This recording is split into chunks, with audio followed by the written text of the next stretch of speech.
Hey guys, it's Victoria And Trinae. and we're here to answer your questions that you've given us on social media, via email, all the methods, things that we normally get asked about real estate because people are very interested in the lives of realtors these days because of the shows like Selling Sunset and all of that stuff. So, are we ready? We're ready. Let's go. Okay, question number 1. Is your life like Selling Sunset? Yes. Hell no. No. Not at all. We have to grind all the time and follow up with our leads, and we have to go find leads out of thin air. And we don't wear fabulous clothing. I mean, we do sometimes, but not usually. Sometimes we have to get nitty gritty and get dirty. Yeah, like today, we're de-staging a house. Anyway, next question. The best neighborhood for a family of four with children under the age of 5. So that's a really broad question, but let's try to hit all the different neighborhoods. So I would say Palmer Ranch in Sarasota. Do you want to name some of the Yeah, neighborhoods that you Palmer like? Ranch, Gulf Gate, Turtle Rock is great, especially if you're looking for something close to highly rated schools, having amenities. It's a great place to raise a family there. And then if you go a little north, you're in Lakewood Ranch, and you have tons of communities, but a lot of family-friendly communities are Lorraine Lakes, Central Park, the Isles. There's a lot of options. I mean, there's many, many more. Star Farms, but that's just to name a few. What does it mean to have a buyer-broker agreement? This is a hot topic right now. Hot topic. So what a buyer-broker agreement basically means, it's an agreement between you as a buyer and your agent, just to solidify the relationship, make everything transparent as far as duties and commissions. We'd be happy to talk about that more in length On a later video. Not today, because let's keep going with these questions. All right, on average, how long is the average home buying process? So we get tons of people coming from out of state. They start looking, sometimes years in advance, sometimes months in advance. So basically you need a good amount of time, at least like 60 days, at least a month to find a property. I mean, I say a month, you could find it in one day, but give yourself at least 30-ish days to look at your options, seriously. And then you can close within 30 days with most mortgages. And then if you're paying cash, you can close in about 9 to 14 business days. All right, does Florida have a first-time home buyer program? No, not technically. They have, lots of mortgage companies have FHA opportunities. They have different programs. We'd have to shout out some of our favorite lenders like Tabatha and Matthew and Anthony and all these amazing people that we found, and we can link them all in our information later, but they can give you the roundabout idea of what program would work for you. All right, how much cash should I have after buying a house? After buying a house? Well, hopefully a lot. Hopefully a lot. Before buying a house, FHA, you'll need about 3.5% to put down, but remember, you guys, there are closing costs. So closing costs are a lot. Well, not a lot, but it's a good amount of money. You don't just buy a house and you get it for the price. You have to pay the costs associated with it, the doc stamps, the proration of taxes, etc. So that is something to keep in mind. Which area in Sarasota, Bradenton has the most affordable housing? I'd say it's a mix, right? Yeah, that's a good question. So affordable is now, just a very interesting definition, because some people think that affordable is $500,000, some people think affordable is $300,000. So if you want to know specifically a price range, we can let you know exactly what place. But I have been liking a lot of the attainable options in Lakewood Ranch, like in Aurora. They have single family homes in the 300s and the 400s. I think that's pretty cool. Trying to think where else. Yeah, I think regardless of your budget, if you send us what you're looking for, we are happy to find you a place in Sarasota, Bradenton, Lakewood Ranch. We cover all of these areas, and there's a wide range of pricing. Yes. What are the first steps for buying a house?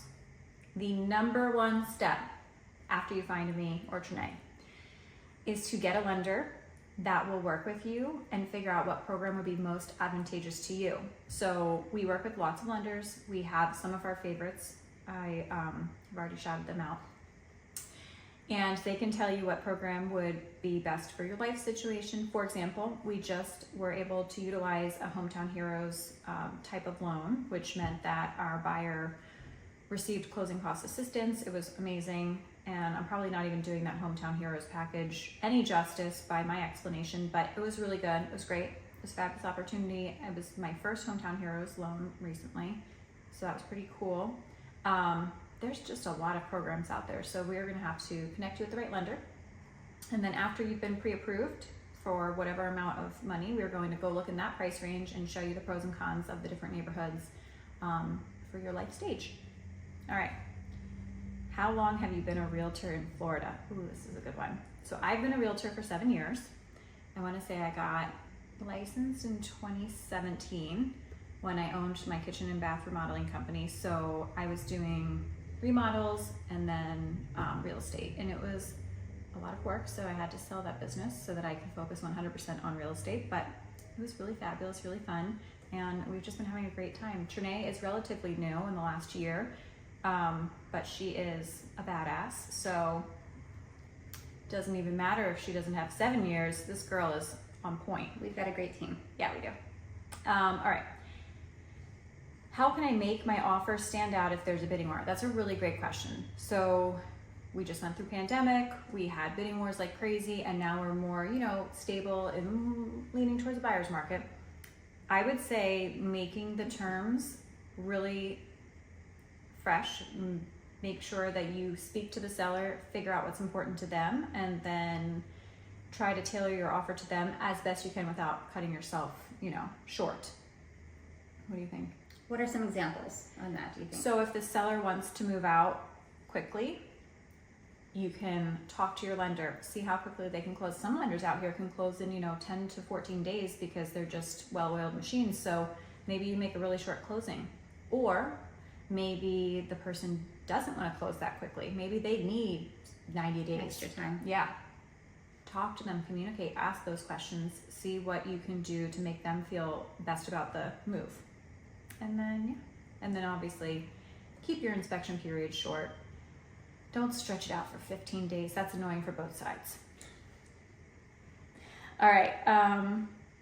Do you have access to properties that aren't publicly listed? Well, that's a really good question. And the answer is access, no. Do we go scrub for them? Yes. We pick up the phone and we call anybody with the parameters of the people that we're looking for, and we go find some listings. They're called off-market properties. I'm sure there's other terms out there that realtors use, but yes, the answer is yes, but it's not like an easy access. You got to work for it. All right, how many homes do you typically show before buyers find the right one? That varies. I mean, it can be anywhere from 3 to 50, depending on how long, we're working with them. Some people come out to Florida multiple trips and see multiple homes before they really narrow it in. Mm-hmm. Some people know exactly what they're looking for and can convey that to us, and we have just a handful of houses that we know are going to be perfect for them. So I guess as many as it takes. Yeah. But realistically, when you are given like 17,000 options, it's very hard to choose one. So the most important tip I would say to everybody and anybody that wants to be a realtor, that is a realtor, is whatever, it's like really understand your client, pick only the houses that make sense for them, and communicate. Yeah, it can get overwhelming too, especially for buyers to see so many houses in a short amount of time. So yeah, we really like to get to know our clients first so that we're only showing them the appropriate ones. Yeah.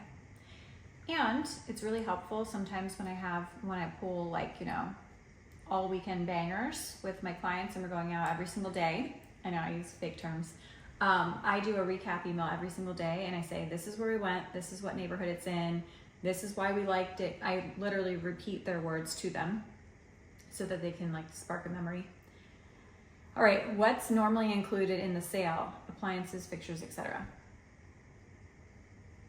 Well, depends. So usually down here, appliances are included, even washers and dryers, anything that's affixed to the home. But anything can be excluded because the seller can write it in right before, they go to market. All right, what potential delays are there during the closing process? It's a good one, potential delays. Well, open permits. Sometimes there are open permits on new HVAC work or whatever. So that has not held me up, but it is something that could hold me up. The buyer not having their funds in order, or maybe they're not giving the lender what they need. I'm trying to think of what else could hold us up. Yeah, income verification. A hurricane could hold us up. Yes. Yes. Irma, Ian, all of those hurricanes have paused some of our processes. Those are the main things that are coming to my mind right now, but I'm sure there's tons of other things. What is the current market like in the area? That's a good question too. So in Lakewood Ranch, it's pretty stable, meaning that it leans towards buyer's market, but the prices are not decreasing at a rapid rate. So I'd say that's why I call it stable. Sarasota, roughly the same. Yeah. We can still negotiate. Sarasota/Bradenton, we can still negotiate, which is better than usual because nobody likes to just pandemic days. No way, terrible. What are closing costs and who pays them? So each side has closing costs, the buy side and the sell side. But typically in Sarasota and Manatee County, the owner's title policy is paid for by the buyer. The buyer is changing the policy into their name and therefore assuming the cost. It's called picking and paying title. And one of my favorite title attorneys is Natasha at Berlin Patent Etling. Just throwing it out there because I love her. All right, what else? I think, what credit score do I need to buy a house in Florida? You definitely need a decent credit score, or the terms of your lending will be a little not favorable. I don't know how to say it in a nice way. That's a good way.